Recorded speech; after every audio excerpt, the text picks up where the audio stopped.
Hello, my name is Saprisa Jones. Throughout my life, I've usually thought that all meat was the same. Now I have seen organic and non-organic meat, but every time I looked at the organic meat, it was always a higher price. So I've always went towards the lower price meat because that's usually what I can afford. But King Corn actually did a great job kind of telling me the differences between the two. Um, King Corn, of course, was about Ian and Curtis when they went to Iowa to grow corn. One of my favorite parts about the movie is when they tasted the corn and they said it was disgusting. And that was weird to me because I thought all corn that you grow you can eat, but I guess that's not true.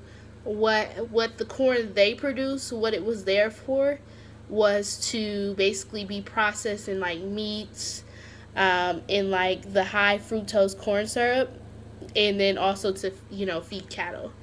Another thing that I found interesting was during the documentary when they went to McDonald's, there was a man that had corn fed on his license plates, and they went and discussed. It might have been like staged, but still, it was cool. They discussed basically the difference of the corn-fed cattle and the non-corn-fed cattle.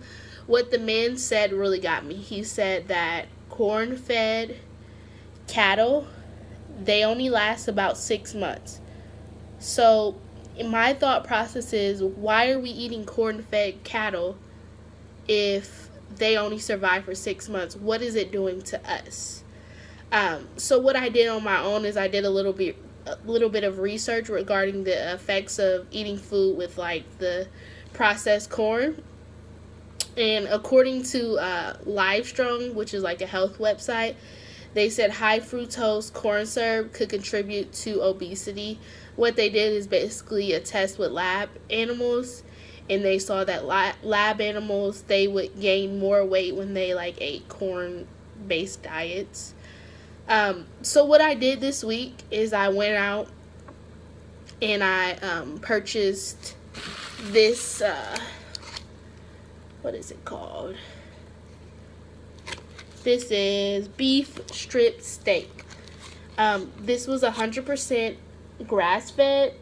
I was gonna cook it for Easter, but unfortunately, me and my family forgot it in our house, and I went to my in-laws' home, and I couldn't cook it.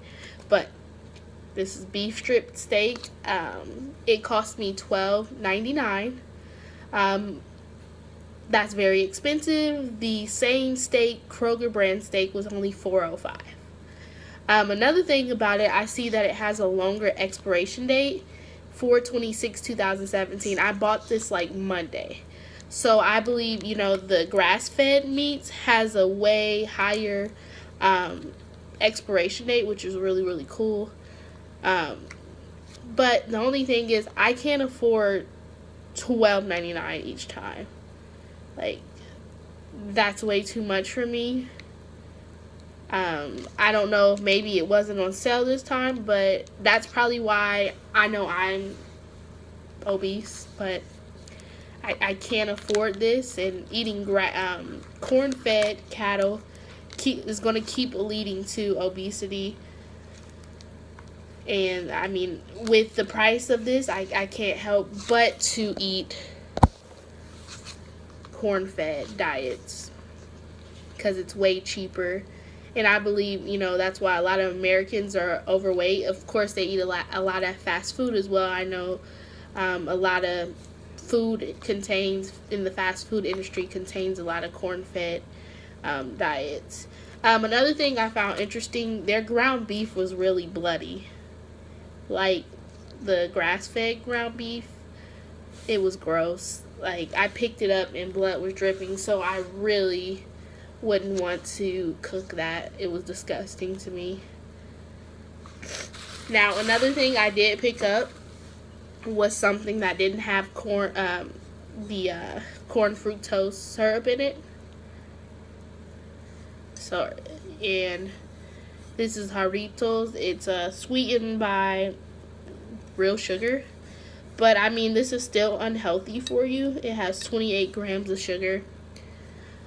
which is still bad, but it doesn't have the high fructose corn syrup, which a lot of drinks and a lot of food have. But it's still not healthy for you. I think, the best option, if we are going to eat a corn-based diet, that we stay and have limits towards that, if that makes sense. Because this is actually cheap. This was 99 cents, but meat that is actually healthy for you is very expensive, and I would not be able to afford this on a daily basis if I was going to get this. But King Corn did show me a lot. I wish I could afford grass-fed, but I can't.